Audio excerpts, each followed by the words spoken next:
The hardest part about raising chickens is probably having to deal with predator losses. Or is it? Well, in today's video, I'm going to be showing you guys the most difficult part about raising chickens and breaking it down as to why that's the case.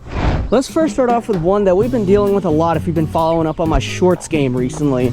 So if I go into this coop right here, which I shouldn't have to do this, but of course, there's a broody chicken in the back. Her name is PETA, which obviously you could tell why her name is PETA. You can pretty much tell precisely why, but either way though, it's one of the most annoying things when you don't want to hatch any chickens. They decide they want to go broody because in that state they're just simply not laying you any eggs. They're not doing anything significant to help out the flock. They're just kind of sitting there being freeloaders. And there's no like actually fertilized eggs, not even in this flock. There's no roosters in this flock. It's been almost a year since Falcon died. So there's no roosters like at all in this flock. So I don't know why they feel the need to go broody. And it's also noteworthy that we also had past issues with this chicken right here being broody. She's 5, by the way. That's a really old age for a chicken. So I don't know why she's still out here being broody. And it's really annoying. And if you're a new chicken owner, I can see why that might piss you off just a little bit because you're not really anticipating it to be that annoying, but ultimately it ends up being ridiculously annoying.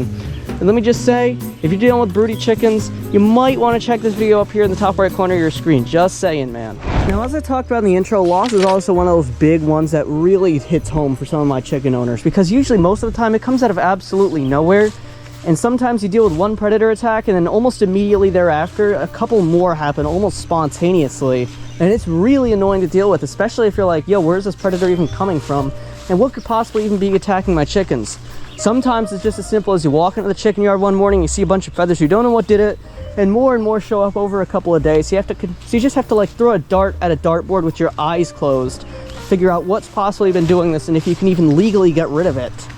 That's the issue we had last summer when we didn't know if it was a bobcat or a coyote that was attacking our chickens. We had a set of game cameras in there because, hey, if it's a coyote, man, at least we can take it down. But if it's a bobcat here in the state of Connecticut, you cannot legally do that. Otherwise, you're going to be slapped with a ridiculously obnoxious fine of, I think it's $1,500. I don't think anyone's trying to pay all that for a silly little bobcat that just decided to murder 3/4 of your chicken flock. Either way though, it's ridiculously annoying when you have to deal with that, and it also really hits close to home if you're raising more of a pet flock based chickens. Like these guys right here, these guys are more pets rather than farm animals. The ones we have down there, those guys are production and are specifically meant for that. There's specific breeds in that flock. So obviously if one gets attacked, it's gonna hurt, man, but it's not gonna hurt as bad as if one of these guys gets attacked, especially if these, specifically this one, and that yellow one I showed you in the last clip, if those 3 get attacked, it's gonna really hit close to home because those guys are a lot older.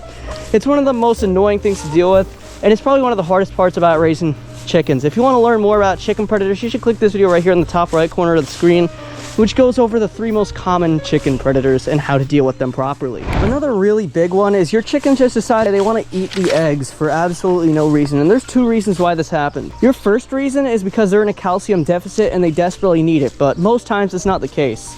They just eat the chicken eggs because why not? I mean, eggs are pretty good and all. I can't blame the chickens for eating some chicken eggs. I mean, if they knew how good those eggs in the morning taste after a good workout, they'd know exactly why they'd be eating those eggs, but they just be doing it subconsciously now. It's really annoying when you just go into your chicken flock and you see a group of chickens just absolutely ripping apart an egg. And you're like, damn, bro, that could have been one of the eggs you were selling earlier today. It just really sucks when that ends up happening, and it's really annoying as well if a chicken just decides one day they want to start eating eggs, and it causes a chain reaction. You got a couple options here. You can either implement the nesting boxes that we have in our farm flock or our production flock, where the eggs actually roll up to the front of the box and they have no access to them, or you can get rid of all your chickens. That's the second option, because chickens, they won't naturally get rid of it unless the eggs are stored away from them. And yeah, sometimes even if you like hold up an egg close to them, they might sometimes even eat the egg right out of your hands. I've never had that issue before, but I found that at least keeping the eggs out of reach from your chickens should help this problem significantly. And it's not that expensive, by the way. Most of these are under $100.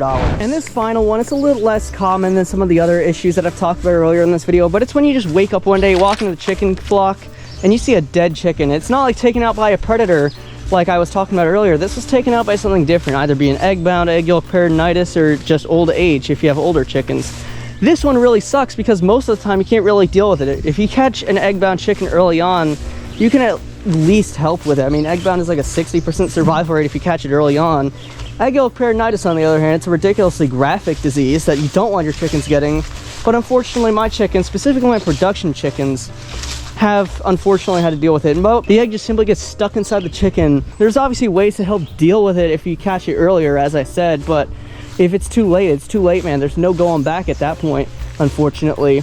Now, I've never had that issue in this flock, and I hope it stays the same way. And I think the reason is because these guys, they haven't really had to go under that extreme stress of laying eggs frequently. My other chickens, they unfortunately have to deal with that because they're more production bred chickens. Now, obviously, waking up and seeing a dead chicken in the chicken coop in the morning, you don't see any signs of a predator attack, everyone else is just fine. Yeah, that's probably because it either died of old age or died because of an egg disease. It's quite unfortunate, but it's something we all have to go through at some point during our chicken journey.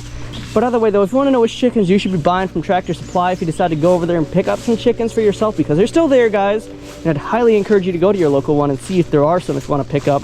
This is what you should be looking for. I highly encourage you to do that, by the way, and I'll see you guys in the next one. Be sure to like and subscribe, by the way. We're trying to reach 4K like within the next day.